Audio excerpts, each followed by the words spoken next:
వైశాఖ పురాణము 27వ అధ్యాయము. నారాయణం నమస్కృత్య నరం చైవ నరోత్తమం దేవీం సరస్వతీం వ్యాసం తతో జయముదీరయేత్. కలిధర్మాలు పితృముక్తి. నారద మహర్షి అంబరీష మహారాజుకు వైశాఖ మహిమను ఇలా వివరిస్తున్నాడు.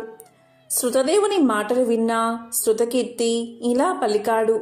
మహాముని, ఈ వైశాఖ మాసమున ఉత్తమములకు తిథులేవి? దానాలలో ఉత్తమ దానాలు ఏవి? వీటిని ఎవరు లోకమున వ్యాపింపచేశారు? దయవుంచి నాకు వివరంగా చెప్పండి అని కోరాడు. అప్పుడు శృతదేవుడు ఇలా పలికాడు. శృతకీర్తి మహారాజా, సూర్యుడు మేషరాశిలో ఉండగా వైశాఖ మాసమున వచ్చే 30 తిథులు ఉత్తములే. కానీ ఏకాదశి నాడు చేసిన పుణ్యకార్యం కోట్ల కొలది రెట్టింపు పుణ్యాన్ని ఇస్తుంది. అన్ని దానాలయందు పుణ్యప్రదమైన దానాన్ని చేయడం వల్ల ఫలితం, అన్ని తీర్థాలయందు స్నానం చేయడం వల్ల వచ్చే పుణ్యం, వీటన్నిటినీ వైశాఖ ఏకాదశి నాడు స్నానం చేయడం వల్ల పొందవచ్చు. ఆ రోజు చేసిన స్నానం, దానం, తపం, హోమం, దేవతార్చన, సత్క్రియలు, హరికథా శ్రవణం ఇవన్నీ సద్యోముక్తిదాయకాలు. రోగము, దరిద్రము వీటికి లోబడి స్నానాధికాలు చెయ్యలేనివాడు శ్రీహరి కథను విన్నా సర్వపుణ్య కార్యాలు చేసినంత ఫలితాన్ని పొందుతాడు. పవిత్రమగు వైశాఖ మందలి దినములను జలాశయములు దగ్గరగా ఉండి శరీరం బాగున్నను స్నానాధికము చెయ్యక గడిపినవారు గోహత్య, కృతజ్ఞత, తల్లిదండ్రులకు ద్రోహం చేయడం, తనకు తానే అపకారం చేసుకోవడం మున్నగు వానిని చేసినంత పాపాన్ని పొందుతారు. శరీర ఆరోగ్యం సరిగ్గా లేకపోతే శ్రీహరిని మనసులో తలుచుకోవాలి. వైశాఖ మాస కాలం సద్గుణాకరం, సర్వపుణ్య ఫలప్రదం. సజ్జనులను, దయావంతులు ఇలాంటి పవిత్ర కాలమున శ్రీహరిని సేవింపవారెవరుందరు? ఎవరుండరని భావం. దరిద్రులు, ధనవంతులు, కుంటివారు, గుడ్డివారు, నపుంసకులు, విధవలు, భార్య లేనివారు, స్త్రీలు, పురుషులు, బాలురు, యువకులు, వృద్ధులు, రోగిష్టివారు వీరందరూ యథాశక్తిగా ఆచరించి తరింపదగిన పుణ్యకాలం వైశాఖ మాసకాలం. సర్వధర్మ కార్యఫలప్రాప్తికి మూలమైన వైశాఖ మాసమున ధర్మ కార్యాలను, స్నానాదులను చెయ్యగోరువారు, చెయ్యవారు సర్వోత్తములు. ఇలాంటి మిక్కిలి సులభములగు వైశాఖ మాస ధర్మాలను ఆచరింపని వారు సులభంగా నరకలోకములను పాపాత్ములై చేరుదురు. దీంట్లో ఎటువంటి సందేహము లేదు. పాలను తరచి సారభూతముగా వెన్నను తీసినట్లుగా సర్వ పాపాలను హరించి సర్వ పుణ్యాలను ఇచ్చే తిథిని చెప్తాను, విను. మేషరాశి యందు సూర్యుడు ఉండగా పాపాలను నివారించుచు పితృదేవతలకు మిక్కిలి ప్రీతిని కలిగించు తిథిని చెప్తాను. ఆ తిథి నాడు పితృదేవతలకు తర్పణాది శ్రాద్ధమును చేసిన దయలో కోటిసార్లు పిండ ప్రదానం చేసిన పుణ్యఫలం కలుగుతుంది. ఈ విషయమున సావర్ణి మనువు భూమిని పరిపాలించుచూ ఉండగా నరకలోకమున పితృదేవతలకు చెందిన కథ ఒకటి పెద్దలు చెప్పింది ఉంది. దాన్ని నీకు చెప్తాను, శ్రద్ధగా విను అంటూ శృతదేవ మహాముని ఇలా చెప్పడం మొదలుపెట్టాడు. 30 కలియుగాలు గడిచిన తర్వాత సర్వధర్మ విహీనమగు నర్తదేశమున ధర్మవరుడు అనే బ్రాహ్మణుడు ఉండేవాడు. 31వ కలియుగమున ప్రథమ పాదమున ప్రజలందరూ వర్ణ ధర్మాలను విడిచి పాప కార్యములు ఆసక్తిగా ఉంటారు. ఇలాంటి పాప పంకిములగు దేశాన్ని విడిచి ధర్మవర్ణుడు పుష్కర క్షేత్రమున మౌన వ్రతంతో మునులు సత్రయాగం చేస్తూ ఉండగా చూడబోయాడు. కొందరు మునులు కూర్చుని పుణ్యకథా ప్రసంగాలు చేస్తూ ఉండగా ధర్మవర్ణుడు అక్కడికి చేరుకున్నాడు. అక్కడ ఉన్న మునులు కర్మలయందు ఆసక్తి కలవారై యుగమును మెచ్చుకుంటూ ఇలా పలికారు. కృతయుగమున సంవత్సర కాలమున నియమ నిష్ఠలతో భక్తి శ్రద్ధలతో చేసిన వచ్చేటటువంటి పుణ్యం త్రేతాయుగంలో 1 మాసం చేస్తే వస్తుంది. ద్వాపర యుగమున 1 పక్షం చేసినంతటి పుణ్యం వస్తుంది. కానీ దానికి 10 రెట్ల పుణ్యం కలియుగమున శ్రీ మహావిష్ణువును స్మరిస్తే వస్తుంది. కావున కలియుగమున చేసిన పుణ్యం కోటి గుణితము.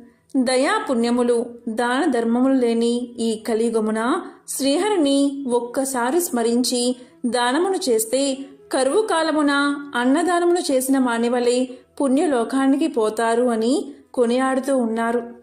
ఆ సమయంలో నారదుడు అక్కడికి వచ్చాడు. అతడు ఆ మునుల మాటలు విని ఒక చేతితో శిస్నమును మరొక చేతితో నాలుకను పట్టుకుని నవ్వుతూ నాట్యం చేయడం మొదలుపెట్టాడు. అక్కడ ఉన్న మునులు ఇలా ఎందుకు చేస్తున్నావు అని అడగగా నారదుడు ఇలా సమాధానం చెప్పాడు. మీరిప్పుడు చెప్పిన మాటలను బట్టి కలియుగం వస్తుందని తెలిసి ఆనందం పట్టలేక నాట్యమాడుతూ నవ్వుతున్నాను. మనము అదృష్టవంతులం. స్వల్ప ప్రయాసతో అధిక పుణ్యాన్ని ఇచ్చే గొప్ప యుగం కలియుగం. ఈ కలియుగంలో స్మరణం చేతనే సంతోషించి కేశవుడు క్లేశవును నశింపచేస్తాడు. కాబట్టి ఆ సంతోషాన్ని ఆపుకొనలేకపోతున్నాను. మీకొక విషయాన్ని చెప్తున్నాను, వినండి. శిస్నమును నిగ్రహించడం కష్టం, అనగా సంభోగాభిలాషను నిగ్రహించుకొనడం కష్టం. నాలుకను రుచి చూడకుండా ఉండడం నిగ్రహించడం కష్టం, అంటే తిండిపై ధ్యాసను తగ్గించుకోవడం కష్టం. కలియుగమున భోగాభిలాష, తిండి ధ్యాస వీటిని నిగ్రహించుకోవడం మిక్కిలి కష్టం. అందుకే నేను శిస్నాన్ని నాలుకను పట్టుకున్నాను అని నారదుడు వివరించాడు. ఇంకా ఇలా పలికాడు. శిస్నమును జిహ్వను నియంత్రించుకుంటే పరమాత్మయగు శ్రీహరి దయ ఈ యుగంలో సులభ సాధ్యం. కలియుగమున భారతదేశము వేద ధర్మాలను వదిలి ఆచార వ్యవహారాల యందు శూన్యమైపోతుంది. కాబట్టి మీరీ దేశాన్ని వదిలి ఎక్కడికైనా వెళ్ళండి అని చెప్పగా నారదుని మాటలు విని యజ్ఞాంతమున వారందరూ తమకిష్టమైన ప్రదేశాలకు వెళ్లారు. ధర్మవర్ణుడు భూమిని వదిలి మరొక చోట ఉన్నాడు. కొంతకాలమైన తర్వాత ధర్మవర్ణుడికి భూలోకం ఎలా ఉందో చూడాలి అనిపించింది. తేజస్శాలియు వ్రత మహిమతుడు అయిన అతడు దండ కమండలాల్ని జటామల్కములని ధరించి కలియుగ విచిత్రాలను చూడాలి అనుకుని భూలోకానికి వచ్చాడు. భూలోకంలో జనులు వేద బాహ్యమైన ప్రవర్తన కలిగి పాపాలను ఆచరిస్తూ దుష్టులై ఉన్నారు. బ్రాహ్మణులు వేద ధర్మాలను వదిలిపెట్టారు. శూద్రులు సన్యాసులు అయ్యారు. భార్య భర్తను, శిష్యుడు గురువును, సేవకుడు యజమానిని, పుత్రుడు తండ్రిని ద్వేషిస్తూ ఉన్నారు. బ్రాహ్మణులందరూ శూద్రులైపోయారు. ధేనువులు మేకలైపోయాయి. వేదాలు కథాప్రాయాలైపోయాయి. శుభక్రియలు సామాన్య క్రియలయ్యాయి. భూత ప్రేత పిశాచులని పూజిస్తున్నారు. అందరూ సంభోగాభిలాష కలిగి అందుకై జీవితాన్ని కూడా విడుచువారై ఉన్నారు. తప్పుడు సాక్ష్యాలను చెప్పేవారు, మోసగించే స్వభావం కలవారై ఉన్నారు. మనసునందు ఒకటి, మాటయందు మరొకటి, పనియందు ఇంకొకటి అగు రీతిలో ఉన్నారు. విద్యాభ్యాసం పారమార్థికం కాక హేతు ప్రధానంగా భావించబడుతుంది. అలాంటి విద్య రాజపూజితమై ఉంటుంది. సంగీతము మున్నగు వానిని రాజులు, ప్రజలు ఆదరిస్తున్నారు. అధములు, గుణహీనులు పూజ్యులవుతున్నారు. ఉత్తములెవర్నీ గౌరవించడం లేదు. ఆచారవంతులకు బ్రాహ్మణులు దరిద్రులైపోతున్నారు. విష్ణుభక్తి జనుల్లో కనిపించడం లేదు. పుణ్యక్షేత్రాలు వేద ధర్మ విహీనములై ఉన్నాయి.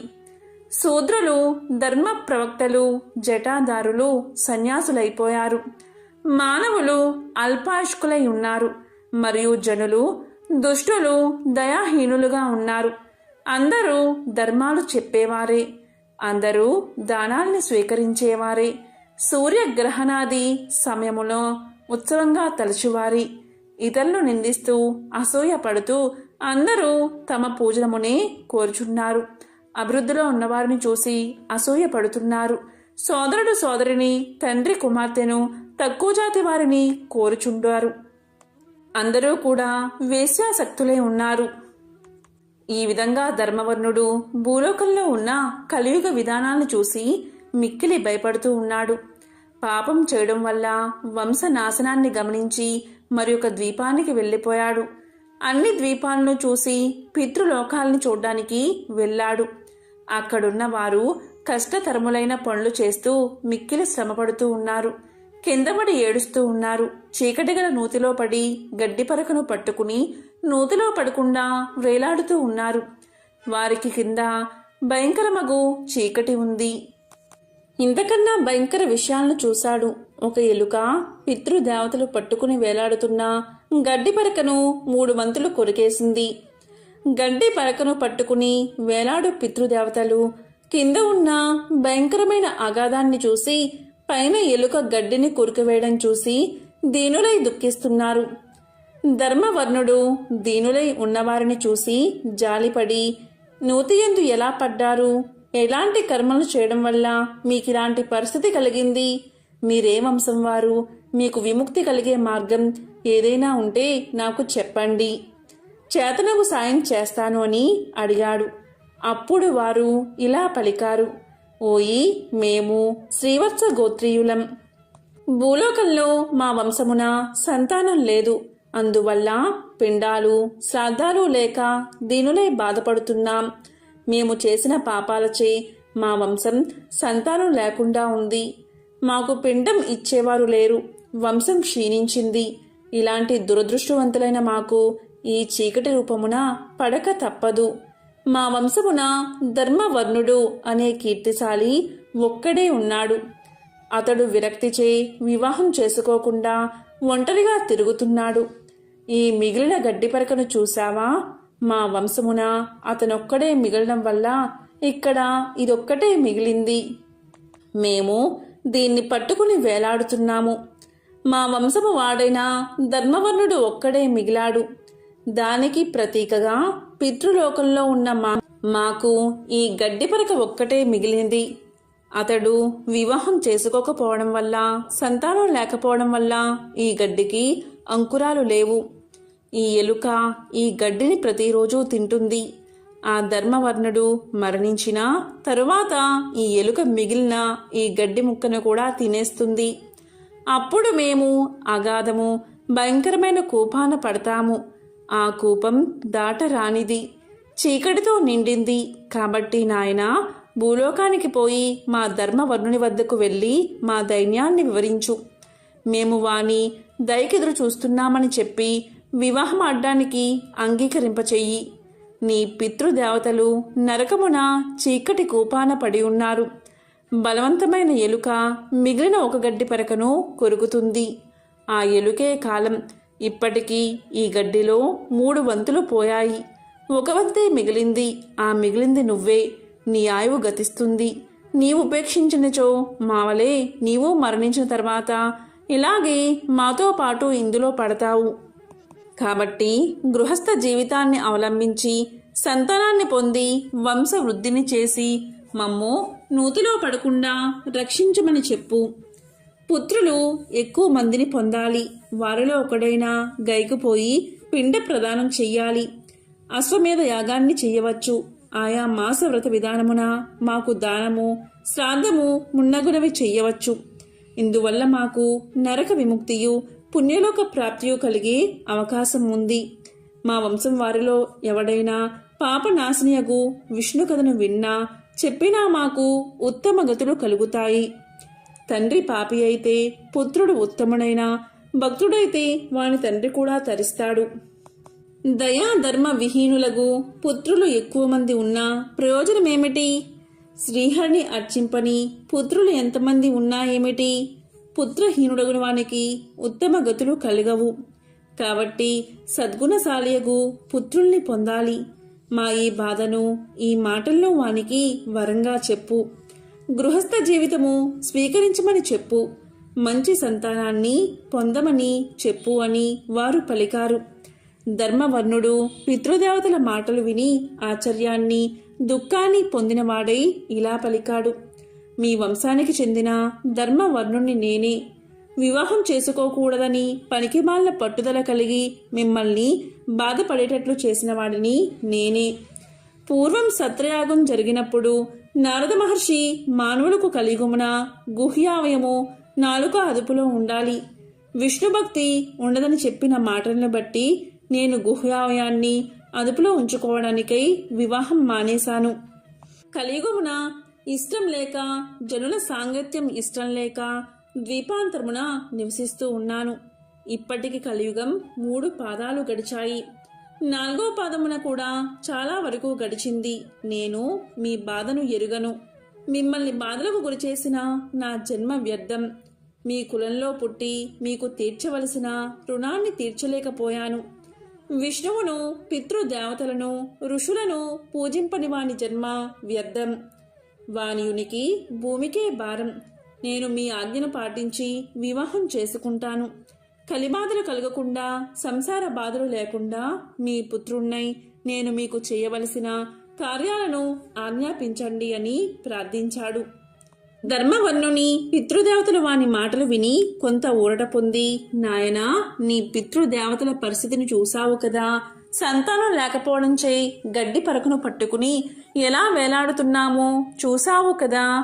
విష్ణు కదలయందు ఆసక్తి, స్మరణము, సదాచార సంపన్నత కలవారిని కలి పీడించడు. శ్రీహరి స్వరూపమగు సాలగ్రామ శిల కాని, భారతము కాని ఇంటియందుంటే కలి వారిని బాధించడు. వైశాఖ వ్రతము, మాఘస్నాన వ్రతము, కార్తీక దీపదానము పాటించే వారిని కలి వదిలిపెడతాడు. ప్రతిరోజు పాపహరము, ముక్తిప్రదమైన శ్రీహరి కథలు వింటే కలి వారిని పీడించడు. వైశ్వదేవము, తులసి, గోవు ఉన్న ఇంటిని కలి బాధించడు. ఇలాంటివి లేని చోట ఉండకు. నాయనా, త్వరగా భూలోకానికి వెళ్ళు.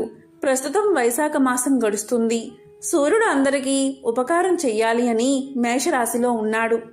ఈ నెలలోని 30 తిథులు పుణ్యప్రదాలే. ప్రతి తిథియందు చేసిన పుణ్యము అత్యధిక ఫలితాన్ని ఇస్తుంది. చైత్ర బహుళ అమావాస్య మానవులకు ముక్తిని ఇచ్చేది. పితృదేవతలకు ప్రియమైనది, విముక్తిని ఇచ్చేది. ఆనాడు పితృదేవతలకు శ్రాద్ధం చెయ్యాలి. జలపూర్ణముకు కలశాన్ని ఇచ్చి పిండ ప్రదానం చేస్తే గయాక్షేత్రమున చేసిన దానికి 1,000,000 రెట్లు ఫలితాన్ని ఇస్తుంది. నీవు వివాహం చేసుకుని ఉత్తమ సంతానాన్ని పొంది, పురుషార్థాలను పొంది, అందరినీ సంతోషపెట్టి మునివై నీవు కోరినట్లు ద్వీప సంచారం చెయ్యము అని వారు చెప్పారు. ధర్మవర్ణుడు భూలోకానికి చేరుకుని పితృదేవతలు చెప్పినట్లు జల కలశ దానాన్ని, శ్రాద్ధము మున్నగువాన్ని చేశాడు. వివాహం చేసుకుని ఉత్తమ సంతానాన్ని పొందాడు. చైత్రబహుళ అమావాస్య ప్రశస్తిని వ్యాప్తింపచేశాడు. చివరకు తపస్సు చేసుకోవడానికి గంధమాదన పర్వతానికి పోయాడు అని శృతదేవుడు శృతకీర్తికి వివరించాడు. ఈ విషయాన్ని నారదుడు అంబరీషుడికి తెలియచేశాడు. వైశాఖ పురాణము 27వ అధ్యాయము సంపూర్ణం.